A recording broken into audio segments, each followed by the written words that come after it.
worship you, God. You made this day for us to be with you. And now, God, hindi mo kami nakikitaan ng pagsamba sa iyo. We are like, Lord God, sheep. Na gutom sa parang Panginoon na hindi alam kung saan pupunta. And now, God, we give this opportunity for us to worship you. We give this day for us to be with you. And now, Lord, hayaan mo na iparanas mo sa amin ang iyong kapangyarihan. Oh, hallelujah, Jesus.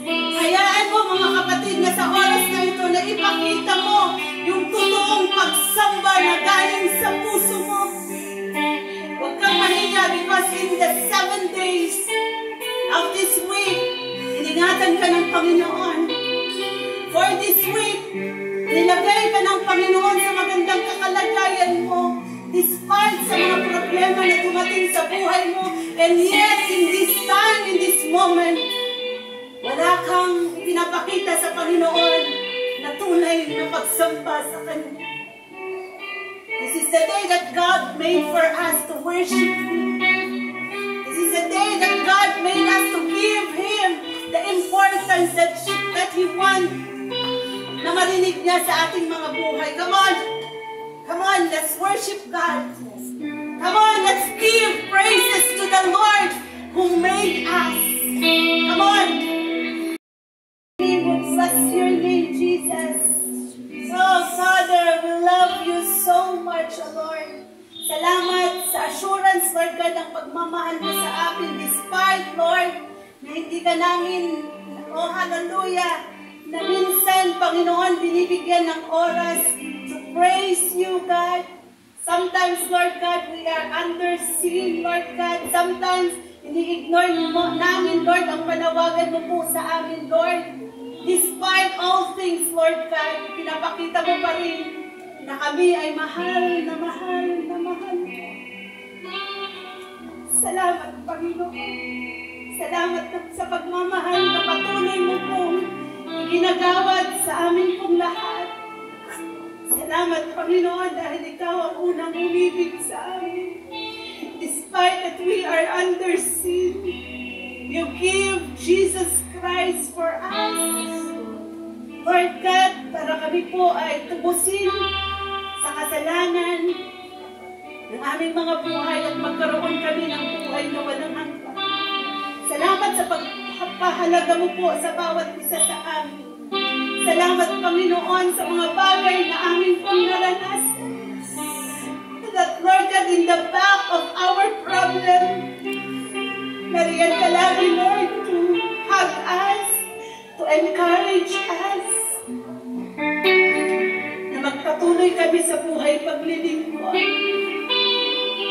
Salamat, Panginoon, for everything that you have done in our lives at gagawin mo pa sa buhay namin. Salamat sa mga bagay na amin pong na-enjoy.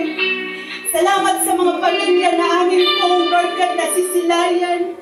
Salamat sa mga bagay, Panginoon, na ipinapamalas mo at ipinaparanas sa aming buhay. Sino po kami, Panginoon, para mahalin mo ng ganito? Hayaan mo, Lord, na sa umagang ito, sasambahin ka namin, dadakilain ka namin, Panginoon, from the bottom of our hearts, Lord. Hayaan mo rin, Lord, na i-prepare mo po ang bawat puso ng iyong mga anak sa iyong mga salita, Panginoon. Let the Holy Spirit to be with us, Lord God. Hindi namin kinakahon ng iyong banal na Espiritu, malaya siyang gumalaw sa kalagitnaan namin. Because this is what we want in this morning, Lord God, ang maranasan ka namin.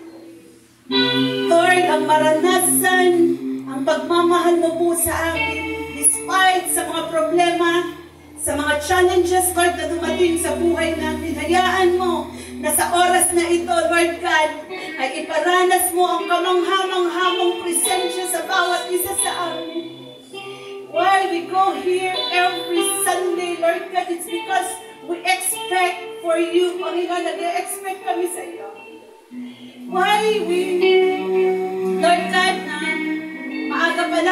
gigising na kami, nagpe-prepare na kami to go sa iyong tahanan dahil nagpe-expect kami sa iyo, Panginoon. Kaya naman, Lord, sa oras na ito, hayaan mo na iparanas mo ang iyong kapangyarihan, that your Holy Spirit to move mightily in the midst of us, Lord God, because you said in your words, 2 or 3 gathered in your name, you are in the midst of us, Lord God. Lord, thank you so much, Panginoon. At hayaan mo, Lord, na i-prepare mo po ang aming mga puso, buksan mo ang aming mga isipan para sa iyong mga salita na hindi kami aalis sa bulwagan na ito, Panginoon, na hindi kami napupuno ng iyong mga salita, ng iyong presensya, Panginoon. Ama, maraming pong salamat, Panginoon. At Lord, ito po ang aming samot dalangin sa matamis sa pangalan ni Jesus. Everybody say, Amen! Ito po, pwede nyo na pong i-adjust ang mga upuan.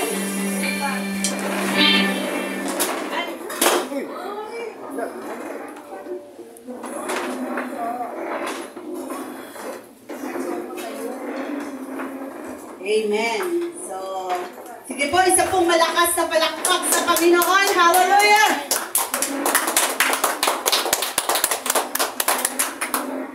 Okay, so, kanina po, napakasarap sumamba sa Panginoon, kaso nga lang, hindi tayo makapagsamba ng malayang pagsamba. Bakit? Maliit po ang ating area. Okay? Doon pa lang sa kanta ay nagbubungguan na tayo. Ikuha nga po yung mouse ko sa aking bag. Amen. So, kumusta po ang buong linggo nyo? Okay lang po. Praise the Lord. Sa mga estudyante po ay, natutuwa sila dahil malapit na pong graduation. Ano pa, malapit na rin pong, magtapos ang school year. Amen. So, yung iba naman po, nagpapasalamat. Bakit? Hanggang ngayon, buhay pa sila. Humihinga pa, still kicking pa at nagpapatuloy sa paglilingkod. Amen po ba? Amen. Praise God. Ang lahat ng yan ay kailangan po natin ipasalamat sa Diyos na siya pong naglikha at nagbigay ng buhay sa atin. Amen. Praise the Lord. So, ang ating pag-uusapan po sa umagang ito is the church that is united together, stay together. So, meron po ba kayong na-remember na mga quote and quote dyan? Caritas. Amen. Sana yun, that's family, stay together, praise together. Okay. Ito po, bakit ko pong ginawa na ganito po yung aking title? Dahil gusto ko po na every time na maririnig niyo yung Caritas ba? O Caritas, naririnig niyo po, nare-remember niyo po yung ating topic. Amen po ba? Mahalaga po na ang magiging title po natin sa paksa natin pong pag-uusapan sa umagang ito ay yung yung natatatak po sa ating kaisipan. Amen. Para sa ganun, every time na marinig natin yung mga words na yon ay naaalala natin ang salita ng Panginoon. Tama po ba? Amen. So ready na po ba kayo? Amen. So, isa pong malakas na palakpak sa Panginoon. Hallelujah! So, kung meron po kayong mga Bible, pakibuksan niyo po ito sa Acts chapter 4, verse 32 to 35. Acts, sa gawa. So, kung wala po kayong mga Bible, sino yung mga cellphone? Sige po, buksan niyo po ito sa Acts or gawa. Kabanata 4, hindi ko na alam sa Tagalog. Verse 32 hanggang 35. Okay. So, sabi niya po rito, all the believers were one in heart and mind. No one claimed that any of their possession was their own. But they shared everything they had with great power. The apostles continued to testify to the resurrection of the Lord Jesus. And God's grace was so powerfully at work in them all. Verse 34, that there were no needy persons among them, for far from time to time those who owned land or houses sold them brought the money from the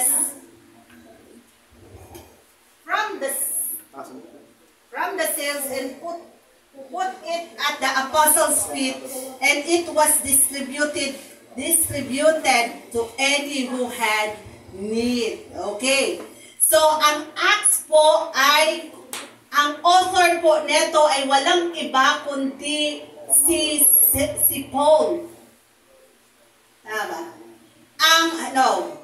Yes. So, he was a physician. Teka lang.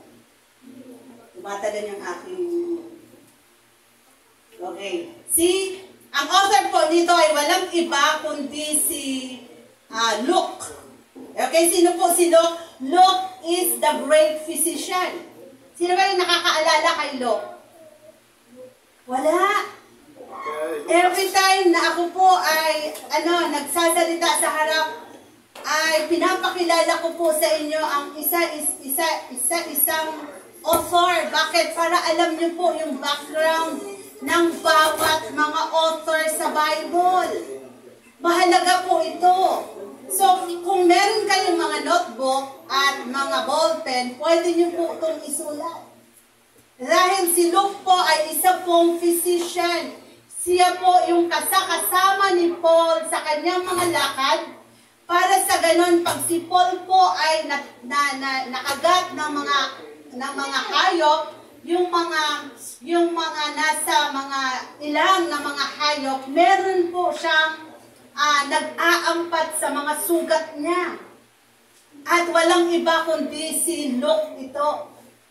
Kaya si Luke po ang siyang nagsulat sa Book of Acts. Dapat malaman po natin ang mga author ng mga Bible. Okay.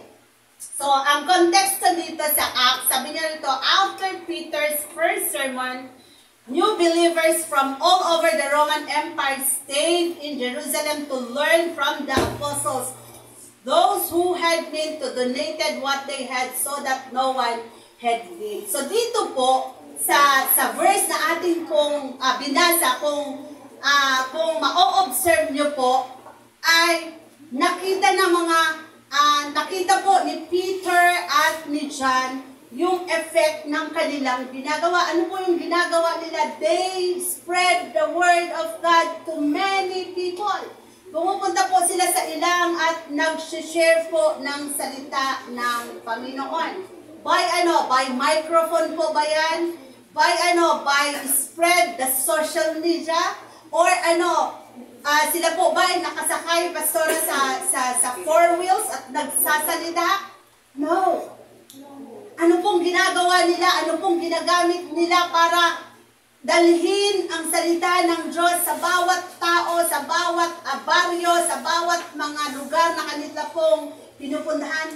Ang ginagamit lang po nila ay ang kanilang mga paa.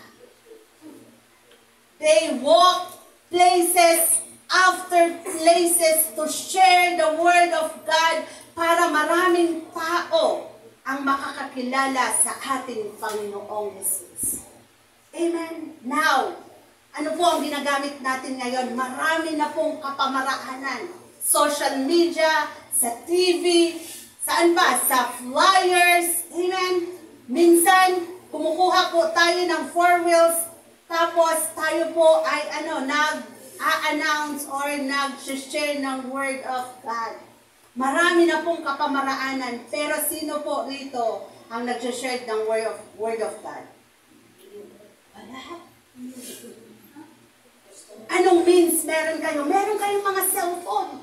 Saan nyo pa ito ginagamit? Sa TikTok. Sa shopping. Huwag nyo pong sayangin ang mga gadget nyo to share the word of God. Mga kapatid, sila nga, anong dala-dala nila? Salita ng Diyos, tubig, at kung ano-ano tayo. Pag tayo po ay nag-share ng word of God, ayaw nyo po sa mainit. Amen?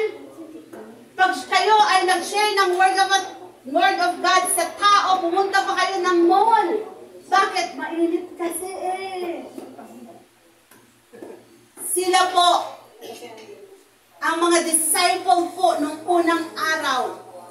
Okay? Ang hawak lang po nila ay ang salita ng Diyos sa kanilang puso at isip.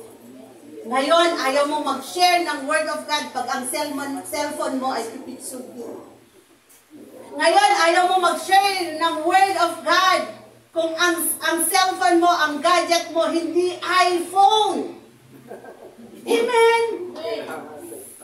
Sila po, makagat man sila ng mga alakdan, ng mga wild animal, hindi po nila yon iniinda.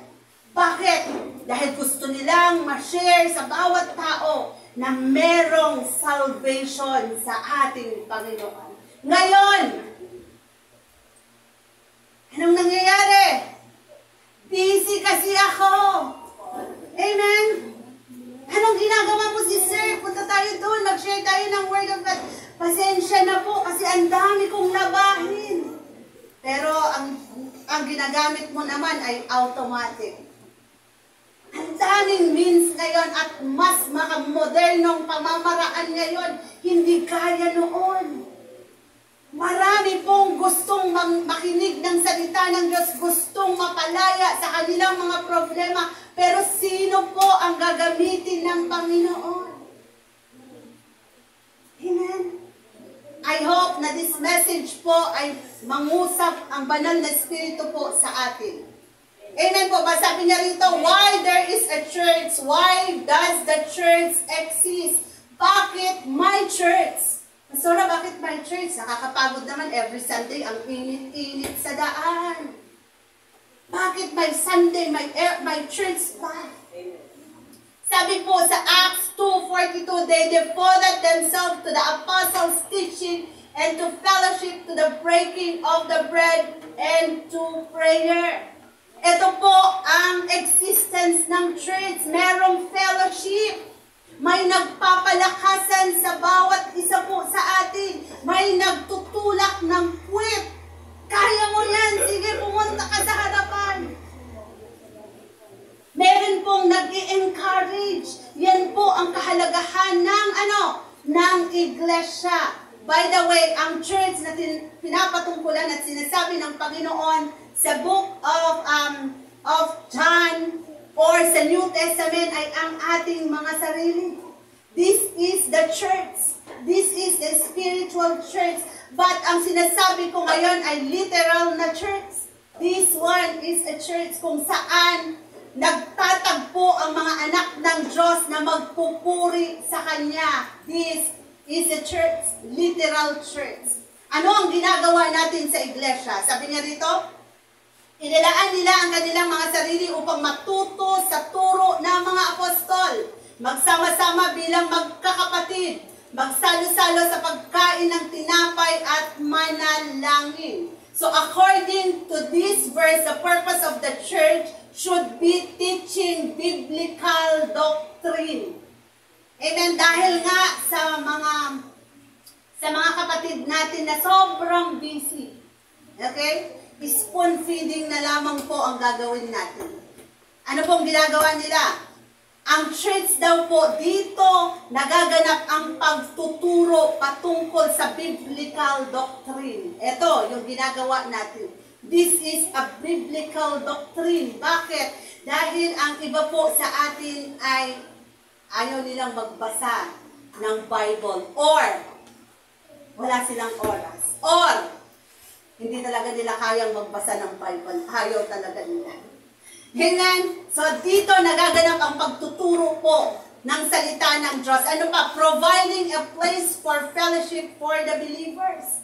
Dito po ay nagkakatagpo ang mga magkakapatid at magkwentuhan patungkol po sa ginagawa ng Panginoon sa kanilang mga buhay. Sino po rito yung agree? Raise your hands.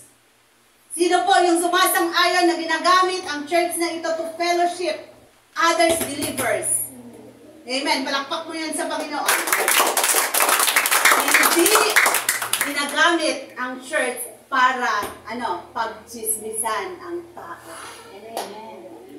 Hindi ginagamit ang church na ito literal para pagkwentuhan ang buhay ng may buhay. Amen. Ang church na ito ay ginagamit to fellowship para sa ganon, magpalakasan ang bawat isa.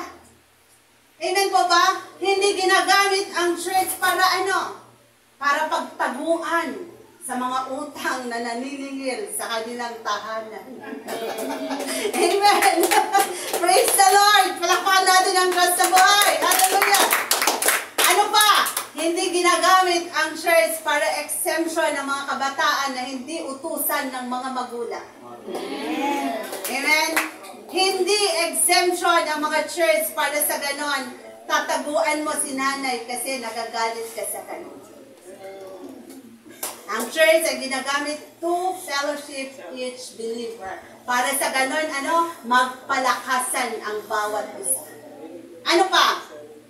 Observing the Lord's Supper and praying. Ginagamit ang bahay ng Panginoon to pray to our Father. Amen. Congregation po. Yung ginagawa po natin ng prayer and fasting, dito po yan nagaganap sa ating iglesia.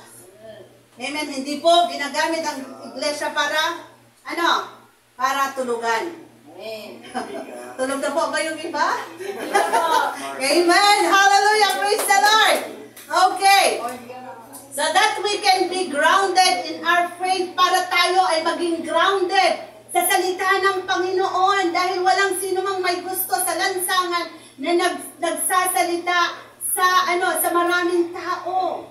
Amen po ba? May mga nagsasalita ng mga salita ng Panginoon, pero anong ginagawa ng mga tao? Hindi po pinapansin. Bakit? Hindi yun lugar. Hindi yun ang lugar para sila po ay makinig. Bakit? May kanya-kanyang buhay sila. For example, yung mga nangangaral po sa mga palengke.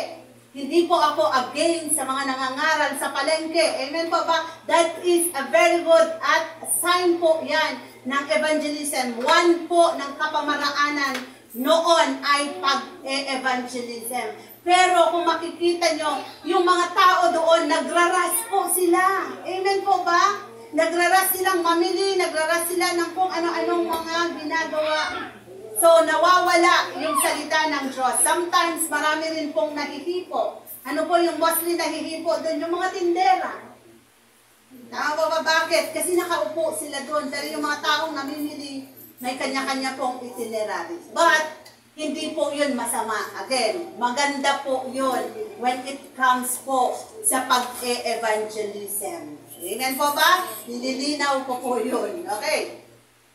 Ang church ay ginagamit para sa ganun, mapundosyonan tayo ng mga salita ng Diyos. Para hindi tayo nalilinlang ng kaaway sa maling mga turo. Amen po ba? Kaya pag nandito kayo sa church, sino man ang tatayo dito ay makinig kayo ng salita ng Diyos. Amen. Amen po ba? Or mag-take down kayo ng mga salita ng Diyos. Para sa ganon, hindi tayo magkakaroon ng problema pagdating po sa pananampalataya. Amen. Amen. Ano pa? That is the importance of the church. Yan po ang importante ng church. Bakit merong ganito? Para mapundosyonan tayo.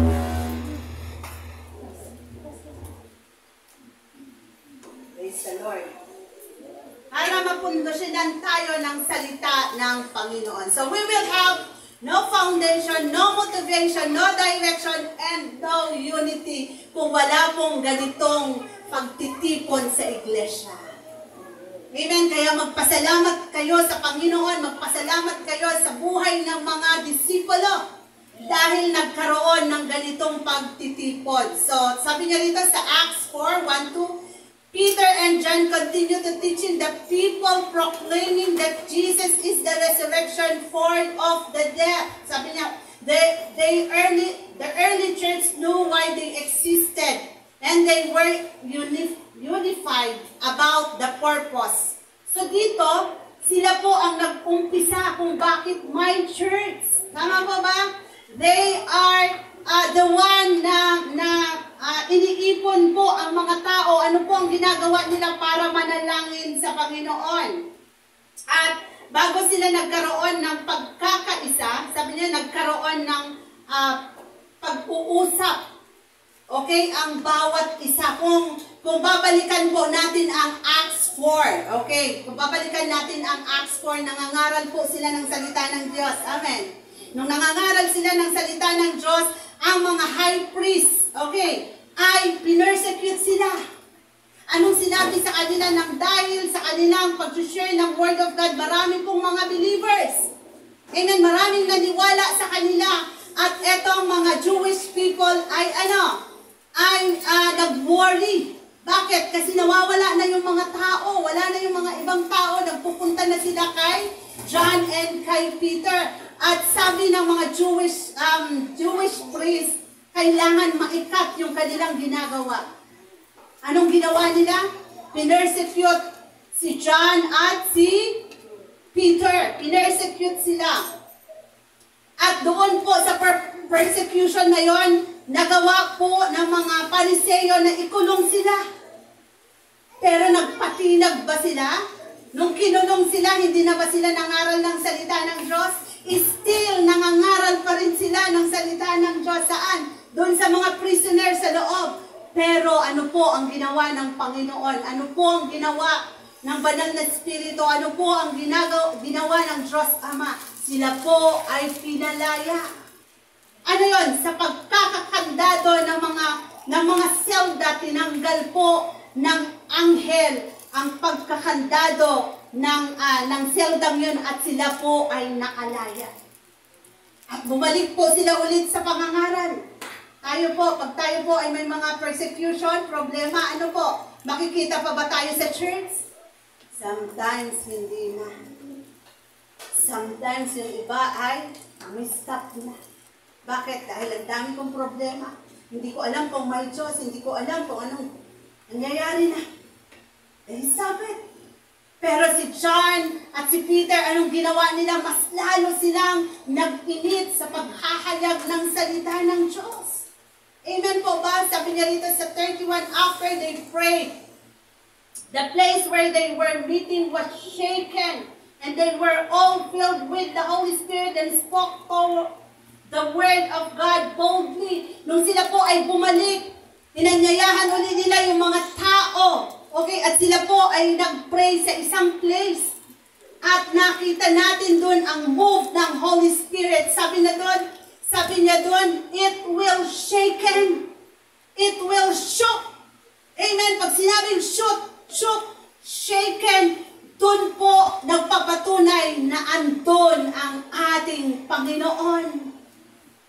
Amen. Dahil sa kanilang naranasan, they baptized in the Holy Spirit. Sila po ay nabaptize ng Holy Spirit at kung ano-ano po ang kanilang mga ginagawa. Nagsasalita sila ng iba't ibang mga lengguwahe. Bakit? They are baptized in the Holy Spirit. Amen. Grabe yung kapangyarihan na pinaranas sa kanila ng Panginoon. Kaya pag tayo po at may nagtawag ng prayer and fasting, unahin niyo po yun. Amen. Pag sinabing prayer and fasting, isang tabi niyo yung ginagawa niyo at pumunta kayo rito para sama-sama tayong manalangin. Amen. Para magkaroon tayo ng baptize of the Holy Spirit. Okay. Ang lesson outline po natin ay number 1, they had unity in the church. Nung sila po ay nabaptize ng Holy Spirit, sila po ay nagkaroon ng unity sa church. Ano pa? Number 2 lesson outline, they experienced the power of God. Number 3, they discovered the favor of God. Number 4, they had generosity heart for the service of the Lord. Amen. So, umpisahan na po natin. Ang oras natin. Oh my God, ang oras natin. Okay. The church that united together stays together. Ay kinuha ko po yung word na united. Ano ba ang ibig sabihin ng word na united? United States of America ba? Ano ba yun? USA ba? Ano yun? Sabi niya rito sa synonym, sabi niya, anonymous, compatible, peaceful, or harmonious. or pagkakaisa sa Tagalog.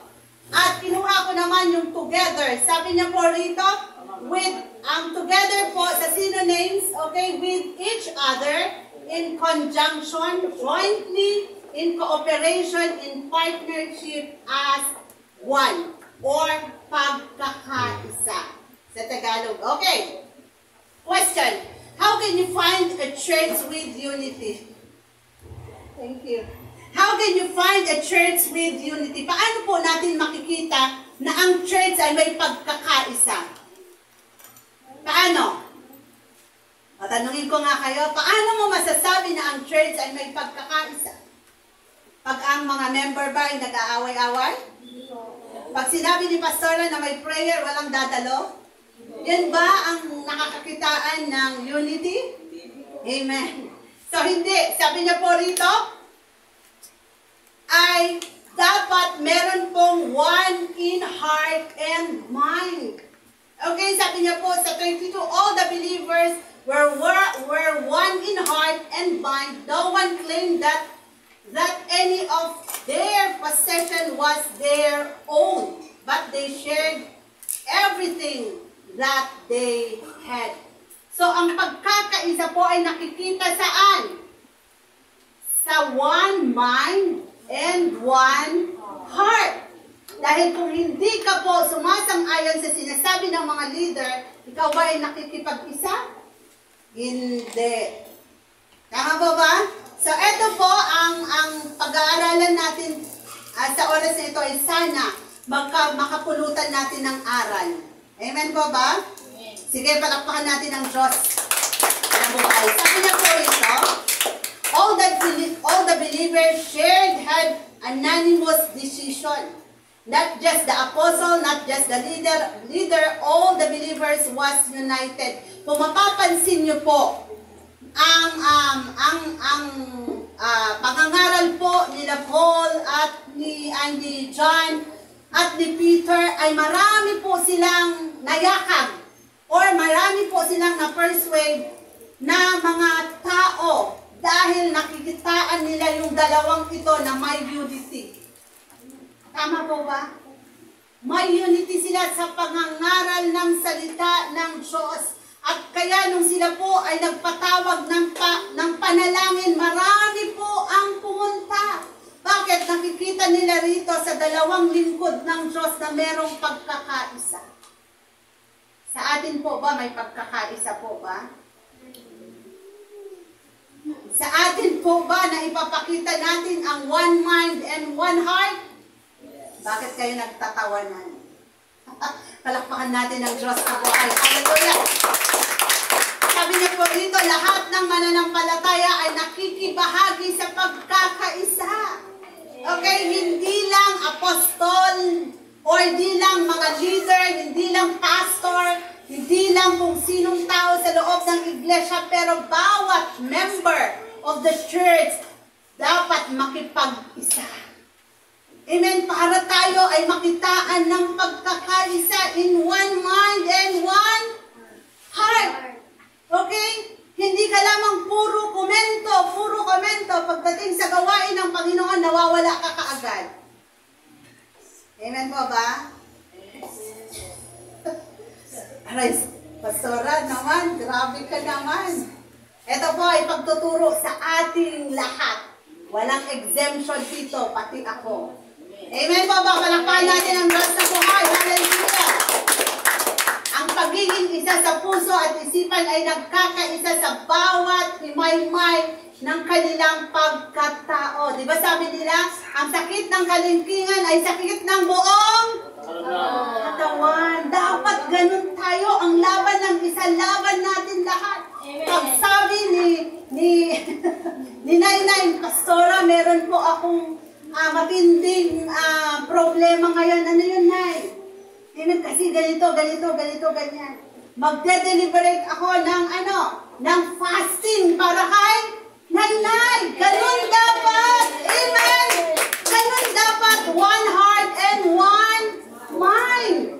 Hindi yung sinabi ni Nainay sa akin, marinig mo sa kapitbahay ng kapitbahay mo. Yun ba yung one mind and one soul? Hindi. Anong tawag doon? Amen?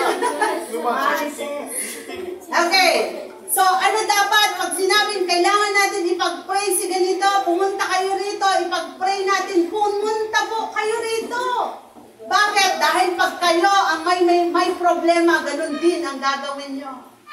Amen po ba? Si Paul, si John po, ganun po ang ginawa nila. Ginather nila ang lahat ng tao, sila po ay nanalangin. At grabe naman yung kanilang panalangin. Sabi, Lord, bigyan mo kami ng katapangan na mag-share ng Word of God. Tama, at sila po ay tinugon ng Panginoon. Bakit? Dahil sa corporate na prayer. Nagkakaisa po sila. Kaya mahalaga sa iglesia ang pagkakaisa. Hindi po mahalaga sa iglesia ang pagkakagatan. Or ang pagsasaksakan talikod. Amen po ba? Pagkakaisa ang kailangan natin sa iglesia dito. Tayo po ay konti pa lang.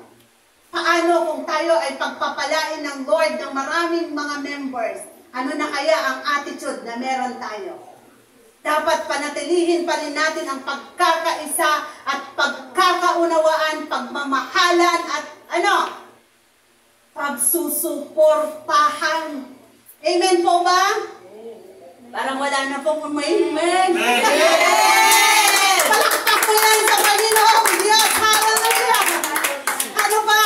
Masakit po ba? Fit po. Okay. Letter B, they were family relationship. Dapat family po tayo sa church na ito. Wala pong discrimination. Amen po ba? We share the love each other. Hindi hatred. Hindi pagsisiraan. Pastora, kanina ka pa. Amen. Amen po ba? We share the love. Amen. We share the love. Love po ang paiiralin natin. Hindi, galit. Tanong, meron po bang pasweldohan sa iglesia ito? Wala. Lahat po, anong ginagawa natin? Fruit of love. Dahil mahal natin ang Diyos. Lord, eto ako. Nagluluto every Sunday. Lord, eto ako. Naglilinis every Sunday. Bakit? Mahal kita, Lord Amen? Dapat love ang pairalin natin sa iglesia nito. Paano kung iilan na lang tayo? Hatred pa ang pairalin natin. Do you think kaya meron tayong maaakay? Wala. Wala. Amen. Bakit to ang message ng Panginoon? Dahil gusto ng Panginoon, habang lumalaki tayo, meron tayong theme sa church na ito. Ano ang theme natin? Ang pagkakaisa in one mind and one heart. Amen po ba? Yan ang ilagay nyo sa isipan nyo. We are a family in this church. Amen? We are family in this church. Wala pong, dapat nagsisiraan. Sabi ko nga, sakit ng kalingkingan, sakit ng buong katawan, dapat ganun po tayo. Ang laban mo, laban ko, laban natin lahat. Ang saya mo, saya ko, saya natin lahat. Amen po ba? Praise the Lord. Ano pa? They were friends in fellowship. Dapat friend lahat tayo. Amen po ba? Family lahat tayo. Pag meron kang ayaw sa kapatid mo, pwede mo siyang diretsahan. At sabihin mo, kapatid, alam mo, nagagalit ako sa iyo. Pero dahil sa Panginoon, na minahal ako, kahit na under sin ako, mahalin pa rin kita. Amen. Amen po ba? Hindi yung pagpumunta ka, sige dito kasi, teka nga, halika nga, inapakan mo yung paa ko kanina sa church. Anong gusto mong mangyari? Family ba yun? Fellowship ba yun? Hindi. Dahil sa'yo, natisod siya, nawala siya. Amen? At kung ano-ano ang nangyari sa buhay niya. Bakit? Dahil sa ingron mo lang. Amen. Napunta siya sa impyerno. Amen ba? Amen. So ano dapat? Praise the Lord. Thank you, Lord. So ano dapat ang ating gagawin? We are family. We are friends that have a fellowship. Amen. Yan yung ilagay natin sa puso at sa isipan natin. Pag galit ka sa kapatid mo, pumunta ka sa kanya directly. Hindi ka pupunta kung sino-sinong tao. Amen. Amen ba? Huwag kang mag-create ng ano? Ng marites. No, pumunta ka. Pag sinabi mong pumunta ka na. Huwag mo nang tawagin si elder. Huwag mo nang tawagin si pastora. Bakit? Hindi ka naman sa kanya nakagawa ng kasalanan. Amen ba? Amen. Amen ba? Wag pumunta ka na directly sa kanya at sabihin mo ito ng may pagmamahal. Amen ba? Sabihin mo, nagagalit ako sa'yo. Dahil ganito, ganyan, pero mahal pa rin kita. Amen ba? Amen ba? Sabihin mo, tapos with love. Bigyan mo siya ng gift. Alam mo, kasi galit ako sa'yo. Pero ibibigay ko to sa'yo dahil mahal ko. Amen. That is fellowship. Nagalit lalo. Amen po ba? Dapat ganun. May peace offering ka. Alam mo na kapag bitaw ka ng salita sa kanya, puntahan mo siya. At humingi ka ng sorry. Bakit? Si Lord nga ibinigay ang buhay niya para tayo ay patawarin sa ating mga kasalanan. Tayo pa kayang mga tao. Amen. Amen. Amen po ba? Tanggalin natin ang ano? Fried chicken. Dahil walang magagawa ang fried chicken. Amen. Hulog lang yan. So, ito po ay aral. Huwag niyo po akong harangin sa labas mamaya. Okay, sabi dito, they were friends in fellowship. Ibinahagi nila ang kanilang buhay at ang kanilang mga pagmamay-ari. Diba yung binasa natin kanina? Shinare nila ang kanilang mga possession, ang kanilang pagmamay-ari. Meron silang isang sakong bigas. Ibigay ko nga sa kapatid ko tong kalahating sako ng bigas. Pwede yun! Amen! Maipapakita doon ang pagmamahalan, pagkakaisa. Ay, meron akong 2 tray ng itlog. Ibigay ko nga kay Pastora itong isang tray. Amen! That is love! Meron akong sabon dito na isang bar. Wala si sister sabon kasi naglabas siya tubig lang. Teka nga, ibigay ko nga itong sabon na ito. Amen! That is love! Amen. Love yun! Kung anong kinakain mo, pwede mong i-share yan. Amen. Amen po ba? Kung anong meron ka, pwede mong i-share yan. Bakit? Dahil ibabalik yun ng Lord ng siksik, liglig at nagpuumapaw sa'yo, kapatid. Hallelujah! Amen. Sabi niya dito, pag may mga pangangailangan ng tulong, financial, physical, spiritual, alam niyo na kung saan kayo pupunta. Kanino kayo pupunta? Ay, Pastora. Hindi! Sa Lord kayo pupunta! Hindi ako Diyos. Amen. Lagi kong sinasabi, meron din po akong kahinaan, meron din po akong kalakasan, at meron din po akong mga kakayanan na hindi ko kayang gawin sa inyo. Saan kayo pupunta? Sa Diyos na nagsusupply ng lahat ng bagay. Amen! He is the unlimited God. Amen po ba? Amen. Huwag kay Pastora na mailaan ang iyong pananampalataya. Kay Lord kayo manampalataya. Amen po ba? So, sabi niya rito, gaya ng ginawa ng sinuman sa church, kailangan po natin gawin iyon ng may pagmamahalan. They showed the word that they were followers of Christ in partnership para sa ganun maipakita natin na tayo ay lingkod ng Diyos. Amen po ba?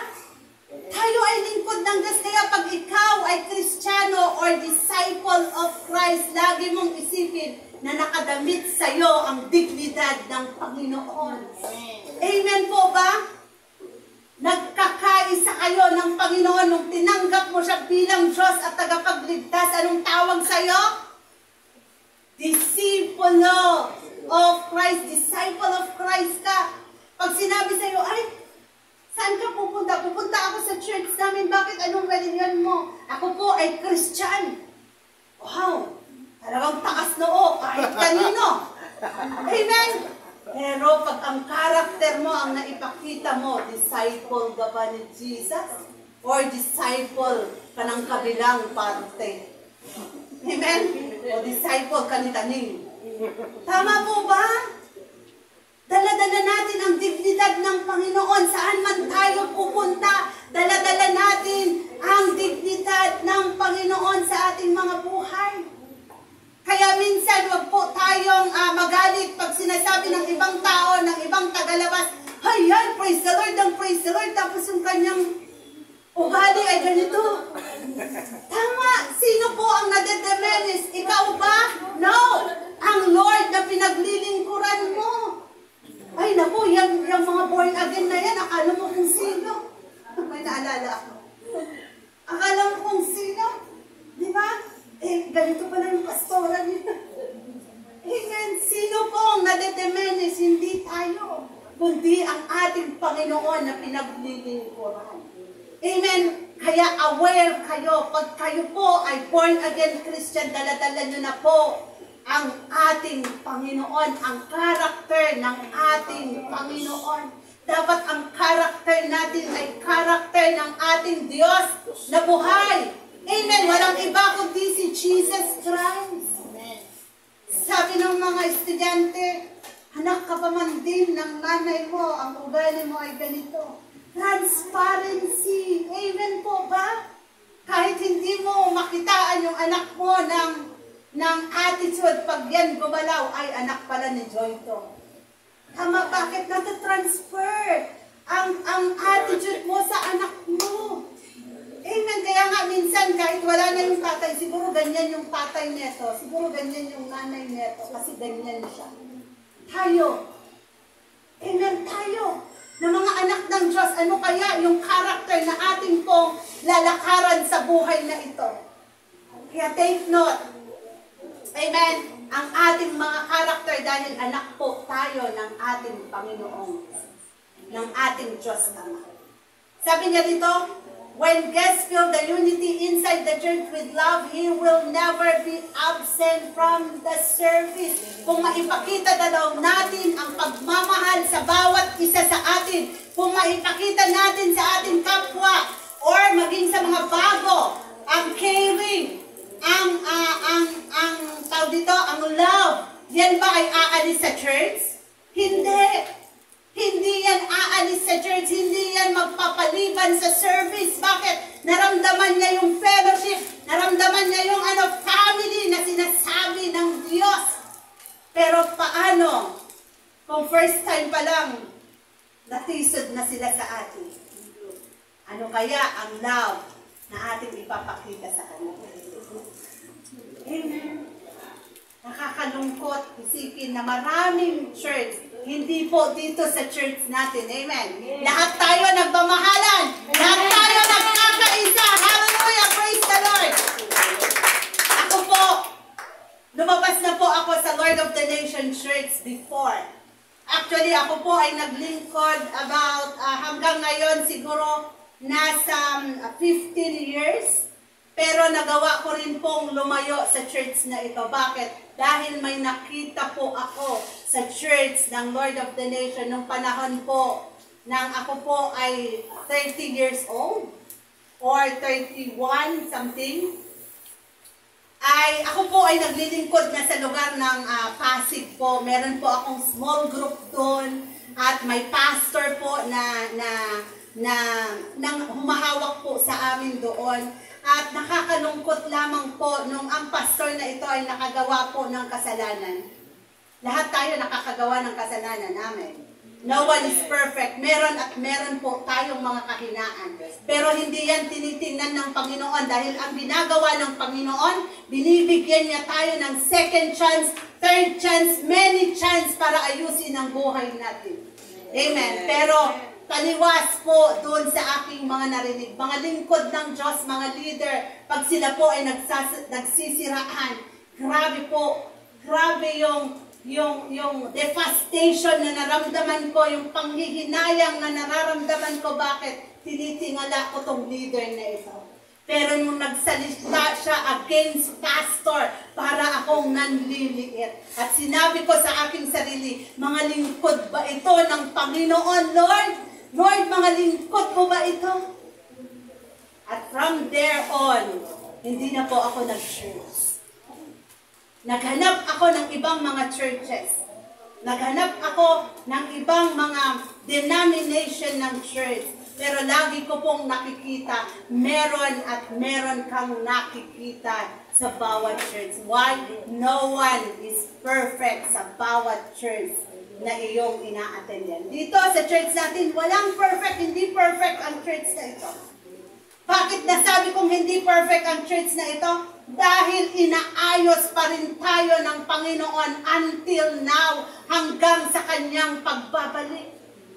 Pero hindi exempted ang kanyang mga attitude po natin. Binibigyan tayo ng Lord ng chance para magbago, para ayusin ang buhay natin, para sa pagdadating niya ay well-prepared na tayo. Amen po ba? Dapat ganyan ang bawat isa sa atin. Okay? Wala pong church na perfect. Tandaan nyo yan. Bakit? Inaayos pa lang tayo ng Panginoon. Even me, inaayos pa rin ako ng Panginoon.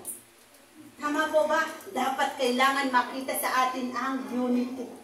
Ang pagmamahalan, pagkakaisa at pagkakaunawaan in one mind and one heart. Amen po ba? Number 2, they experience the power of God. Dahil sa kanilang pag-pray, okay, ng unity in one heart, one spirit. Okay, ano po yung ipinakita ng Lord sa kanila? They experience the power of God.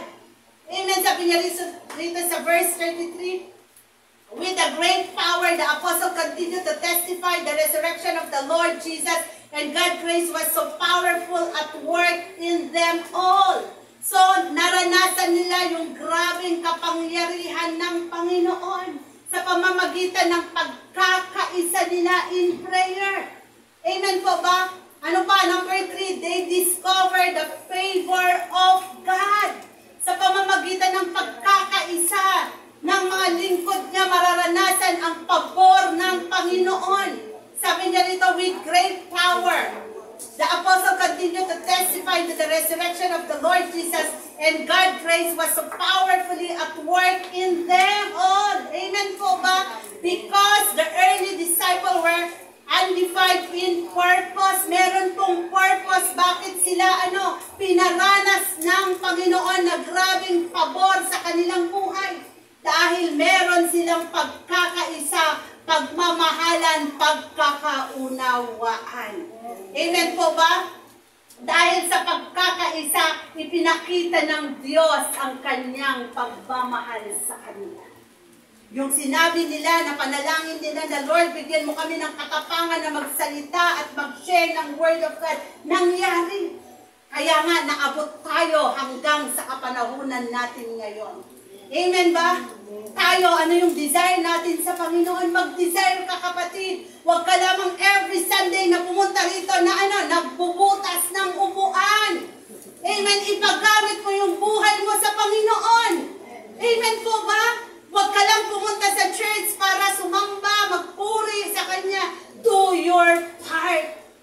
Amen. Bakit tayo hanggang ngayon? At hanggang sa kapanahonan ng pagdating ng Panginoon, nag-share pa rin ang iba ng salita ng Diyos. Para sa ganoon, marami pong mapunta sa paanan ng Panginoon at makatanggap ng buhay na walang hanggan. Yan po ang ating, ang ating trabaho. Amen po ba? Yes, binigyan ka ng Lord ng talent, hanggang dun ka na lang ba? Huwag kang pumayag. Dahil anong sabi ng ng Panginoon sa Great Commission niya, go and preach the Word of God to many. Ay, Lord, ang galing-galing ko namang tumugtog, okay na po ito. Ay, Lord, ang galing-galing ko namang sumayaw, okay na ito. No. Bakit sa kalangitan pa, pag sinabi, pag nawala ka na at namatay ka na, sasabihin pa ng Panginoon sa'yo, welcome, my faithful servant. Dahil ang galing mong sumayaw, dito ka. Ganun ba yun? No. Sir. Amen? Pag ikaw ay magaling tumugtog, welcome, my faithful servant. Dahil ang galing mong tumugtog, ganun ba yun? No. Anong sasabihin ng Panginoon? Welcome, my good servant. Dahil marami kang dinala sa aking paanan at nakaalam ng buhay na walang hanggan. Yun. Amen? Yun. Bakit marami pong naligtas? Dahil sa pag-share po natin ng salita ng Diyos. Si Peter at si John, dapat nung kinulong sila, hanggang doon na lamang sila. Pero anong ginawa nila? Sinalaya sila. Still, nag-share pa rin sila ng salita ng Diyos sa maraming mga tao. Amen po ba? Bakit? Dahil yun ang gusto ng Panginoon. Share the Word of God to many. Amen. Hindi naman tayo selfish Christian. Ay, saved na ako. Okay na ako rito. Bahala kayo dyan. Tama. Huwag kayong pumayag kung ang family nyo ay hindi pa nakaka-receive ng salvation. Huwag nyo silang tigilan, mga kapatid. Amen po ba? Sabi niya rito, sa verse 4, they had a... Okay. Ano na yun? Sabi niya sa 3, that discover the favor of God. Na-discover nila yung favor ng Lord sa kanilang buhay. Amen po ba? Ano pa? Binibilisan ko na lang kasi alas 12 na. Number 5, they had generosity in their hearts. Kung malaman nyo yung kaninang binasa natin, sabi niya dun sa Acts 4:32, hanggang 33 to 35, no one claimed that any of their possession what was their own, but they shared everything they had.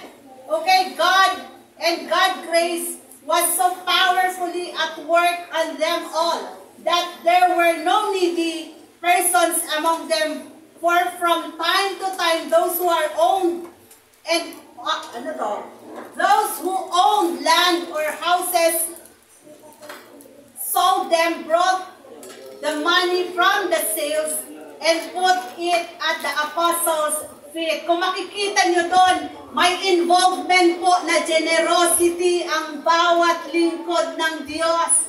Amen. Sabi niya doon, pinagbebenta nila ang kanilang mga ari-arian at shinare sa iba. Amen po ba? Para maipakita ang pagmamahalan, pagkakaisa, pagkakaunawaan. Why? Dahil minahal sila ng Panginoon, binigyan sila ng favor ng Panginoon. Amen po ba? Nangangailangan ang church ng mga taong generosity sa iglesia po natin.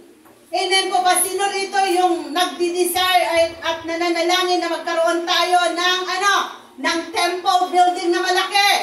Amen. Amen. Ano dapat ang gawin natin? We need to have a generosity heart. Amen. Sino po ang aasahan natin kundi tayo din? Amen po ba? Makibahagi ka. Magkaroon ka ng unity para sa prayer ng iglesyang ito. Amen. In one heart, one unity. Amen. Sabi niya po rito ay nakikitaan tayo ng humbleness or lack of pride. Pag ikaw po ay nakikiisa sa pagbibigay po sa iglesia, nakikitaan ka ng humbleness. And sabi niya dito, lack of pride. Bakit? Dahil anong meron tayo ay galing yan sa ating Panginoon. Amen po ba? Kung sasabihin niyo sa akin, Pastora, estudyante pa lang po ako, wala pa po akong maibibigay sa church. Mga kapatid, hindi lang to patutungkulan ng financial, patutungkulan din ito ng kung anong talent meron ka. Talent lang po meron ako, gamitin mo yan sa church. ng salita ng Diyos, and then mangaral ka. Kung ano yung meron ka, contribute mo ito sa church. At pag kinontribute mo ito sa church, dadagdagan yan ng ating Panginoon. Bakit? Nagiging humble ka. Dinaba mo ang pride mo para matulungan ang church. Amen po ba? Lahat tayo nag-a-aspire na malaking church. Amen ba? Lahat tayo may mga plano tayo sa church na ito. Ano yung mga plano natin? Medical mission. Tama ba? Anong plano natin? Magkaroon ng sport fest. Anong plano natin? Magkaroon ng mga Bible study sa mga sa mga liblib na lugar. Paano natin yan magagawa kung wala tayong pagkakaisa? Paano natin maabot ang mga tao na nasa liblib ng lugar kung wala kang pagkakaisa? Kailangan meron tayong pagkakaisa sa iglesia nito. Amen. Nagpe-pray tayo, Lord, bigyan mo kami ng maraming manggagawa. Paano sila makakapunta kung hindi mo sila share-sharean ng Word of God? Tama po ba? Paano mo sila mapapapunta sa iglesia ito kung walang nakikita sa iyo? Amen? Gutom na ba kayo? Di ba? Di ba po? Sige, palakpak mo yan sa Panginoon. Hallelujah! So, kailangan na meron tayong pagkakaisa sa church na ito. Makiisa ka, kapatid. Dahil family ka na sa iglesia ito. Sakit ng kalingkingan ay sakit ng buong katawan. Desire at pangarap ng church ay desire at pangarap mo rin. Amen po ba? Hindi lang pangarap ni pastor na magkaroon ng big church. Pangarap mo rin yan. Amen ba? Hindi lang pangarap ni pastora na magkaroon ng magagandang mga instrument. Pangarap nyo rin yan. Amen po ba? So ngayon, sama-sama tayong tutulog sa ating Diyos na buhay. Sama-sama tayong makiisa in one spirit and one heart. Amen po ba? Conclusion. Sabi niya po rito, sige, allow me this verse. Sabi niya po sa Matthew 25 verse 40, the king will reply, truly I tell you, whatever you did for one of the least of these brothers and sisters of mine, you did for me. Kung ano daw po ang ginagawa natin sa ating mga kapatiran, ay ginagawa natin yun sa Panginoon. Pag nag-i-invest ka ng pagmamahal mo sa iyong kapatiran, ginawa mo na rin yan sa Panginoon. Pag nag-invest ka ng pera mo sa iglesia para sa temple building, ginawa mo na rin yan sa Panginoon. Pag ikaw ay tumulong sa mga kapatiran mo na walang-wala, ginawa mo yan sa kanina. Panginoon, ipakita mo na anak ka ng Diyos. Hindi ka panira sa iglesia, kundi blessing tayo. Amen po ba? Hindi tayo pabigat sa iglesia, kundi blessing po tayo. Amen? Kailangan na makiisa tayo in one heart, in one mind. Sabi niya po rito, busog na po ba kayo sa salita ng Diyos? Amen. Sabi po rito, kaya nga church, kung ano ang aim ng church na ito, kung ano ang plano ng church na ito, plano nating lahat. Lagi ko pong sinasabi, wala po akong magagawa kung hindi ko kayo kasama sa iglesyang ito. Hindi ko ito kaya without you guys na ibinigay ng Lord sa iglesyang ito. Blessing kayo sa iglesyang ito. Blessing kayo sa akin. At dapat maging blessing rin ako sa inyo. Amen? Because we are one in this family. Amen po ba? We are united in this church. One spirit, one heart, one soul for Christ. Amen! Amen! Sige po, tayo po ay tumayo. Hallelujah, Jesus. Oh, we worship you, God. We glorify your name. We bless your name, Jesus. Thank you for teaching us, Lord God, to be a humble servant of you. Thank you, Jesus, for choosing me as your servant, Lord, sa iglesia nito. Hayaan mo, Panginoon, na makitaan mo kami ng pagkakaisa. Hayaan mo, Panginoon, na maging blessing kami sa bawat isa.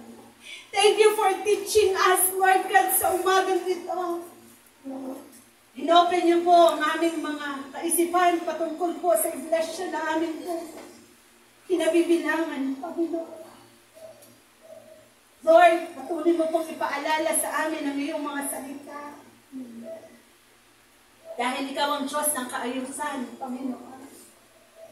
Itong itinalaga mong church sa lugar na ito, isang araw lalaki ito, Panginoon. At habang lumalaki ito, Panginoon, makitaan mo kami ng one heart, one mind, one soul in Christ. Lord God, kailangan namin ang patnubay mo sa buhay na ito. Marami pa po kami hindi alam, Panginoon, patungkol sa iglesyang ito na kung saan mo kami pinili, Panginoon. Alam namin, Lord, na marami pong mga kahinaan ng iglesyang ito. Alam po namin, Panginoon, na marami ka pang aayusin sa bawat isa sa amin. Kaya namin hindi pa, Lord, na nararanasan ang blessing mo sa amin, ang pabor mo sa amin, Lord, dahil meron ka pang gustong patunayan sa iglesia nito. Pagmamahalan, pagkakaisa, at pagkakaunawaan, Panginoon. Sabi mo, Lord, nothing is too hard for you. Wala pong mahirap sa lahat ng aming binibigay. Dahil ikaw ang Diyos ng lahat ng bagay. Ikaw ang Diyos na may kontrol ng langit at lupa, may kontrol ng lahat ng bagay. Yes. You created, Lord God, the heaven and the earth for you, Panginoon. Wala pong mahirap sa iyo, Panginoon. Yes. Lord God, sabi mo sa iyong mga salita, ask whatever you want in my name, and I will give it to you. Seek, and you shall find. Knock, and the door will open to us. Lord, katiting lang po ang hinihiling namin na church building sa iyo. Katiting lamang po, Panginoon, ang mga bagay na hinihiling namin sa iyo, Panginoon. Alam namin, anytime, kaya mo pong ibigay iyon. Lord God, ngunit inaayos mo po ang bawat isa pa sa amin, Panginoon. Ama, pakitaan mo, Lord, and makita mo dawa ang pagkakaisa ng church na ito. Pakitaan mo sana ng pagmamahal sa bawat isa ang church na ito. Pakitaan mo, Lord, na kami po ay kalakasan ng bawat kapatiran namin, Panginoon. Pakita mo po sa amin, Lord God, na kami po yung encourager ng bawat nanghihina, Panginoon, sa iglesia ito. And then, Lord God, makikita mo, Lord God, makikita namin yung favor mo sa iglesia ito, Panginoon. yes, Lord, thank you so much. Salamat, Panginoon, sa bawat kapatiran na nandirito, sa bawat inilagay mo, Panginoon, na mga manggagawa sa iglesia ito. Dalangin namin, Panginoon, na patuloy mo pa po kami, Panginoon, na nasamahan, nurture na iyong mga salita, ayusin ang aming mga buhay, Panginoon. Lord God, salamat.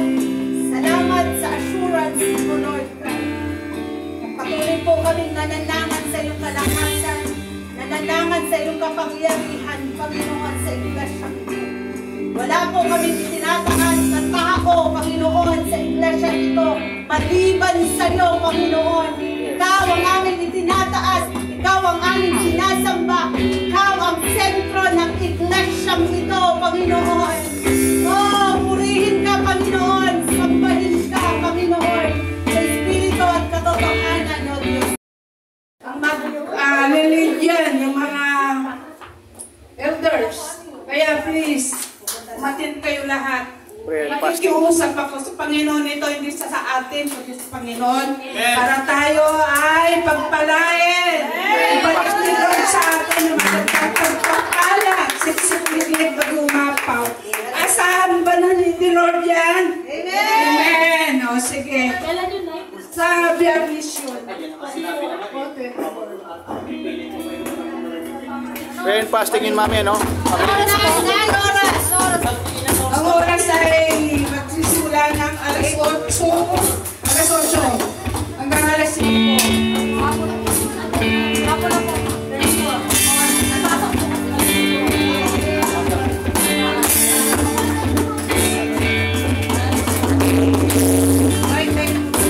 Ba't, mami? Bumili ka ng sardinas. Sardinas.